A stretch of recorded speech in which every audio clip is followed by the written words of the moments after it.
Greetings, salutations, and welcome to Nikki's Noms! Today we are making the simplest of foods, Sammiches! Great for picnics and tasty things.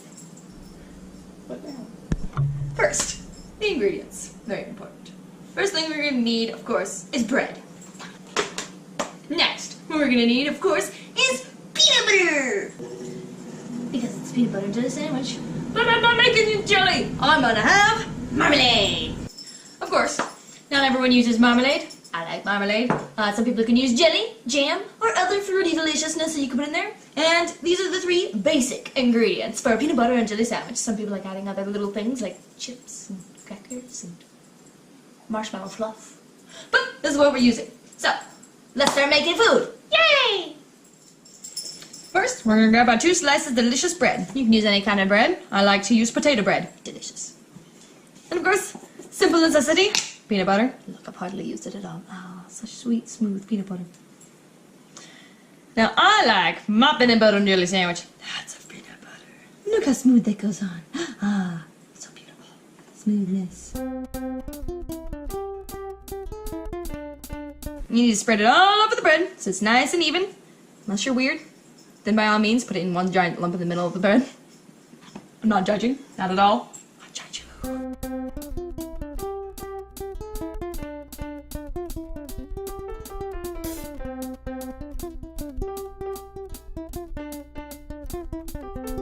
Peanut butter sandwich. I don't want one. And because I don't like mixing my knives, I'm gonna use a separate knife for my marmalade.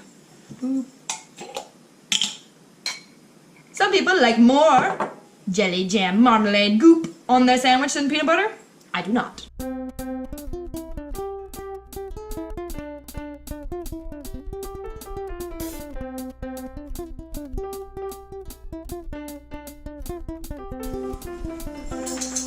Marmalade. Counter's clean.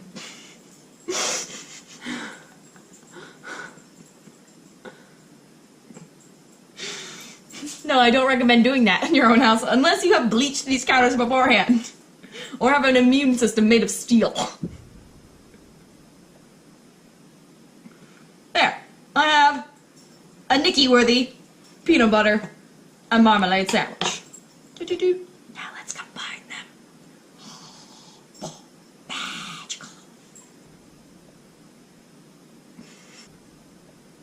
The sandwich of destiny! It's gonna be delicious. Now I stick it in a little baggie and I take it to go. Yay! And then I whoop. And that is a peanut butter and jelly sandwich to go. Yay!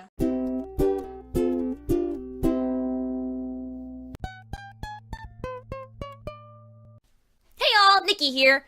Have you ever messed up, but you've messed up in such a bizarre way that you have no idea how to handle it because no one has ever instructed you on how to deal with these particular situations?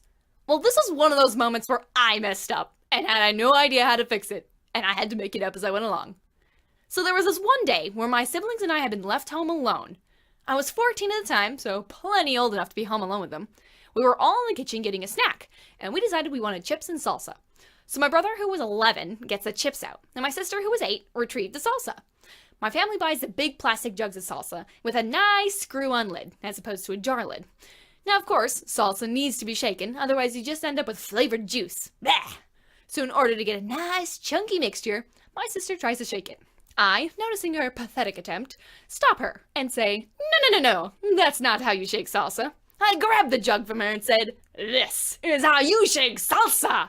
So I held the jug with both my hands and swung it with all my might! And I noticed with horror that the lid was rolling across the floor. Apparently, it had not been screwed on properly since it was last used. I then looked up, and there upon the ceiling was a long streak of salsa showing the path of my swing. I stared for a moment. A chunk fell to the ground by my feet. This was a bizarre mistake, and I, a young 14-year-old who had never prepared for such a thing, had to figure out how to get salsa off the ceiling. I immediately decided that my mother did not need to know of the tragedy that had just occurred, so I turned to my siblings and said, Get the mop! I then proceeded to use said mop to clean the ceiling. I was so proud to have done such a good job mopping the ceiling, and yet my mom still found out. So if you ever find yourself in a spicy situation, don't let your mom come home to find a mess. Let her come home to find out you cleaned up the mess. Speaking of mistakes, let's get back to Nikki's Noms. And next, we're gonna make ourselves a scrambled egg sandwich. Yay! Ingredients. We need ourselves some eggs. And for tasty flavor, we're gonna need ourselves some cheese. Preferably shredded. Now some people also like to add other tasties, such as tomatoes or green onions or... I don't know, what else people put in eggs? I don't eat eggs. Okay, to go with these, we're also gonna need the bread. But we cannot put these together yet because these don't taste very good as they are. So we're gonna do some prep work. So first we're gonna crack open some eggs. Oh, so beautiful. Look how nicely that cracked. Oh. Put it there. Equally beautiful. I'm so happy. Ah. Now I throw these away. Be gone, foul trash! And I'm gonna need myself a fork. Fork. Now I like to squish them. Squish, squish, squish, squish. You're gonna whip them up real nice like so they're nice and colorful. One solid color. La la da da da da da. Get rid of all the uncoloration bits. That means the yellow, the white, the clear goopy bits. Okay, now that it's beautiful, you add however much cheese you want.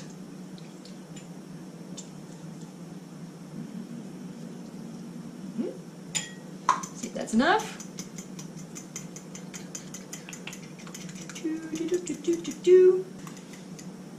Don't add too much cheese at this point because you're gonna add more once you finish cooking the eggs. Because we can't simply put this on the sandwich. Yeah, we gotta cook it. Alright, now we're gonna start cooking. Start off, we're gonna need to put butter in the pan. The butter does not want to cooperate. No!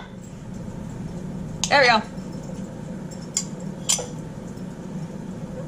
That should be enough. If we need more, we'll add more as needed. We're gonna need to put the temperature at not low but not medium, so halfway between low and medium. Gets ourselves a spatula.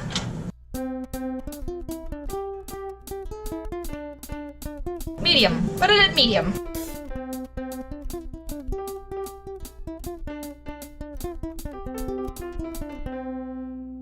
Okay, once the butter's good and melted, it's time to add the eggs.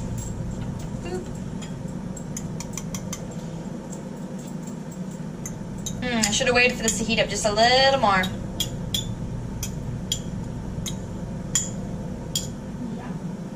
But that's okay, they're not going to be beautiful anyways. The scrambled eggs. Scrambled eggs aren't the most gloriously visually. They're scrambled.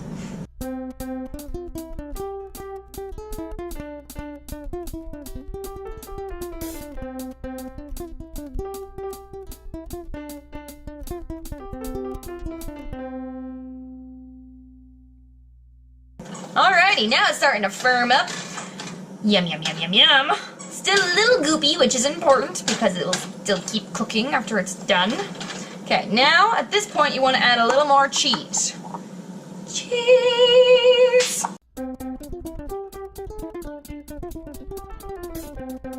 Alrighty, this looks fully cooked. Now, we bring forth the bread!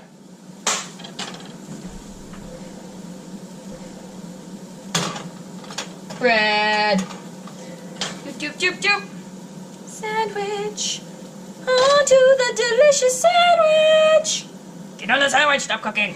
No! And while it's still warm, we add a little more cheese. Let's not take that little dry bit with us. It won't taste very good. Got it. Okay. Always remember to turn off the stove when you're done cooking, so you don't burn the pan. Okay, while it's still warm, add some more cheese right on top. It'll melt right in there.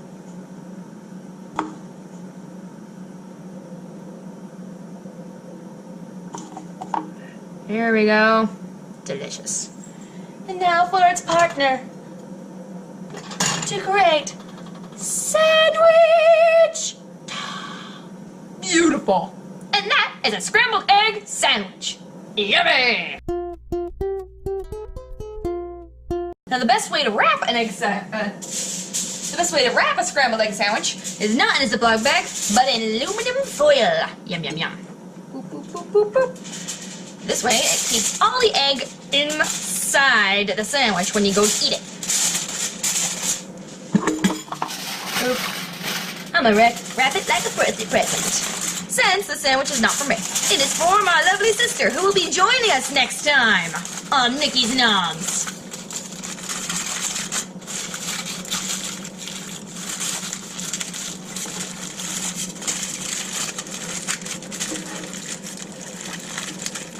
And there we have a scrambled egg sandwich in tin foil. Delicious! Thanks for joining me today on Nikki's Noms. Let me know in the comments below how you make sandwiches for you and your friends. See you next time!